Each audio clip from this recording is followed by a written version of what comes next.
32. 마케팅팀 과장. 중견기업에서 200명이 넘는 직원들 사이를 걸으며 저는 성공한 것처럼 보였습니다.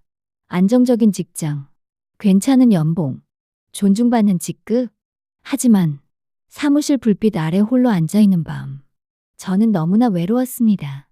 회의를 주도하고 프레젠테이션을 하고 후배들을 이끌면서도 제 안은 텅 비어 있었습니다.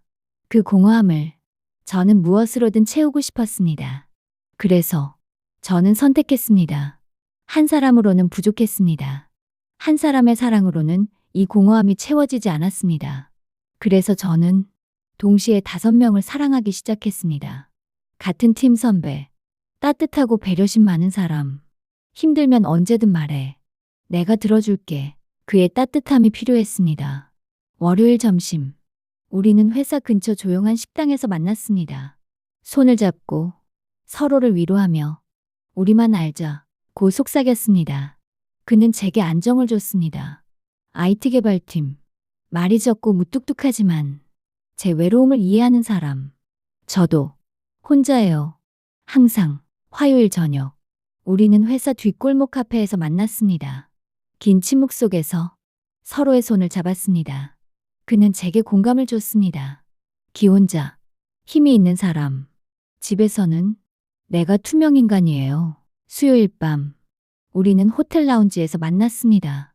그의 외로움이 제 외로움과 닮아 있었습니다. 언젠가는 정리할게요. 그는 제게 긴장감을 줬습니다. 업계 세미나에서 만난 사람, 똑똑하고 야심 있는 사람, 당신 같은 사람 처음이에요.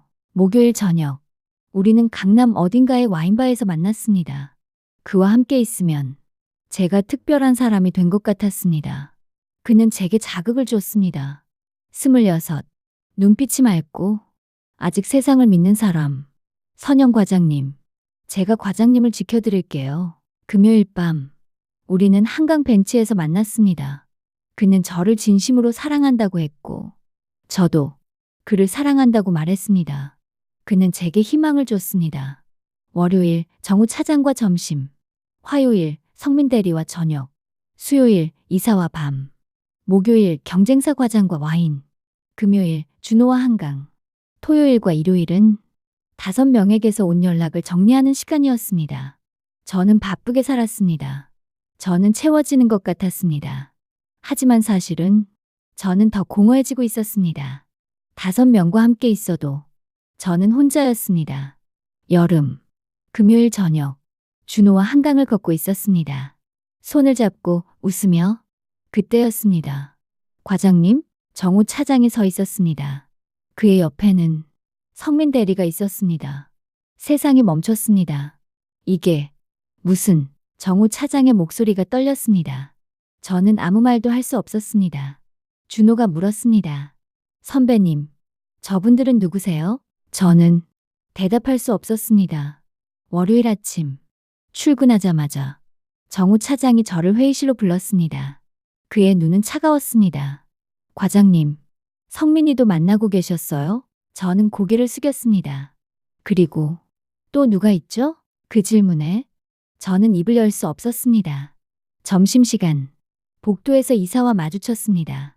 김 과장, 소문 들었어요. 그의 표정은 차갑게 굳어 있었습니다. 저는 당신이 진심인 줄 알았는데 그는 돌아섰습니다. 오후 3시, 경쟁사 과장에게서 문자가 왔습니다. 업계 소문 돌던데. 진짜요? 저도 그중 하나였던 거죠? 저는 답장할 수 없었습니다. 퇴근 시간, 준호가 제 앞에 섰습니다. 과장님, 다들 그러는데.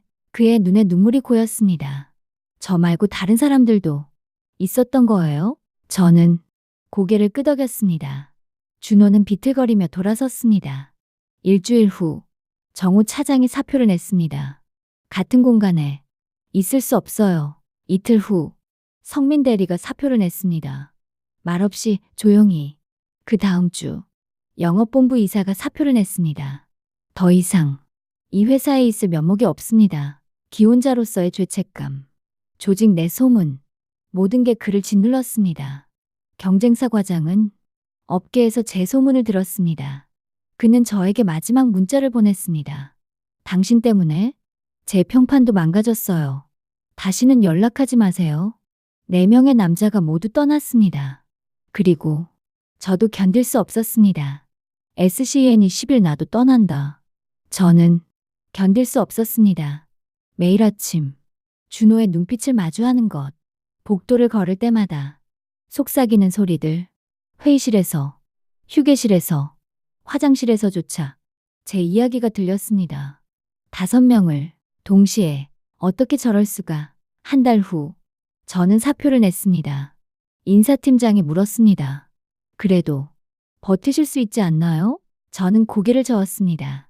못 버티겠어요. 매일 죽는 것 같아요. 마지막 출근일. 사무실은 조용했습니다.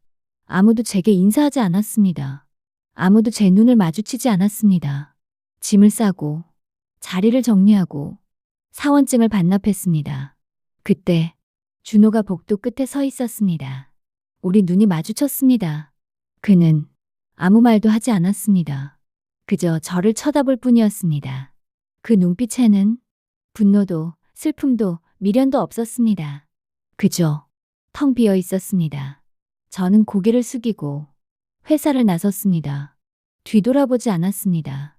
준호만이 그 회사에 남았습니다. 그는 잘못한 게 없었으니까요. 회사를 나온 뒤 저는 집에만 있었습니다. 아침에 눈을 뜨면 출근할 곳이 없었습니다. 점심시간 혼자 라면을 끓여 먹었습니다. 저녁이 되면 창밖을 바라봤습니다. 전화는 울리지 않았습니다. 정우 차장, 성민 대리, 이사, 경쟁사 과장, 그 누구도 연락하지 않았습니다. 가끔 준호를 떠올렸습니다. 그는 지금 그 회사에서 일하고 있겠죠. 혼자 남아서 묵묵히 버티고 있을 거예요. 저 때문에 생긴 소문 속에서도 그는 자기 자리를 지키고 있을 겁니다. 그를 생각하면 가슴이 아팠습니다. 미안하다고 말하고 싶었습니다. 사랑했다고 말하고 싶었습니다. 하지만 그럴 자격이 없었습니다. 취업 사이트를 열었습니다. 하지만 이력서를 쓸 수 없었습니다.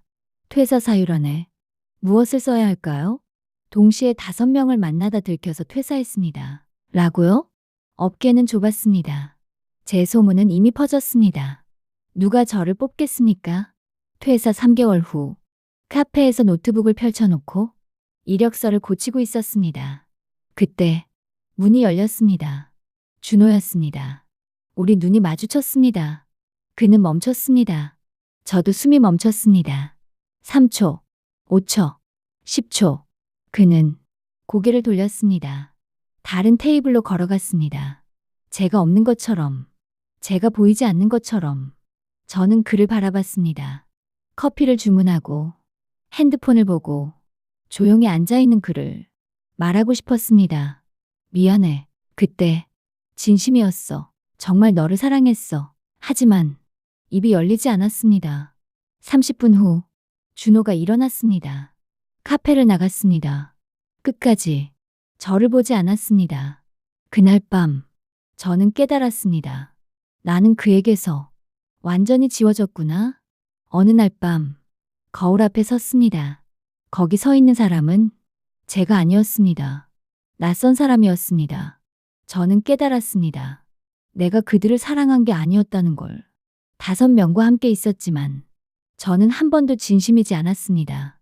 정우 차장에게서 안정을 얻고, 성민 대리에게서 공감을 얻고, 이사에게서 긴장감을 얻고, 경쟁사 과장에게서 자극을 얻고, 준호에게서 희망을 얻었을 뿐, 저는 그들을 사랑한 게 아니라 그들에게서 무언가를 빼앗은 겁니다.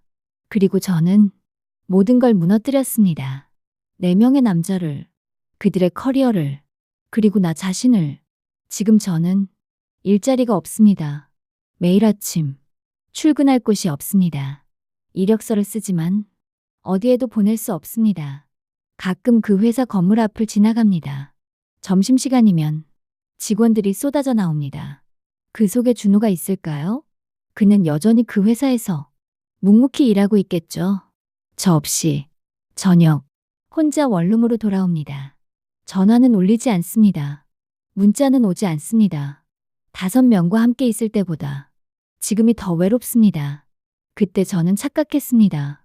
많은 사람을 만나면 외로움이 채워질 거라고. 하지만 진짜 외로움은 사람이 없어서가 아니었습니다. 내가 나를 사랑하지 않아서였습니다. 5명을 사랑한다고 착각했지만 저는 한 번도 누군가를 진심으로 사랑한 적이 없었습니다. 그저 제 공허함을 채우려고 그들을 이용했을 뿐입니다. 지금 저는 압니다. 사랑은 수로 채우는 게 아니라는 걸. 사랑은 한 사람과의 진심에서 시작된다는 걸. 하지만 이제 저에게는 그 한 사람도 없습니다. 저는 모든 걸 잃었습니다. 매일 밤 혼자 앉아 생각합니다. 만약 그때로 돌아갈 수 있다면? 하지만 저는 압니다. 돌아갈 수 없다는 걸. 지금 저는 매일을 버팁니다. 침대에서 일어나 갈 곳 없는 하루를 시작하고 이력서를 고치다 지우고 준호를 떠올리며 혼자 잠듭니다. 이게 제가 선택한 삶의 대가입니다.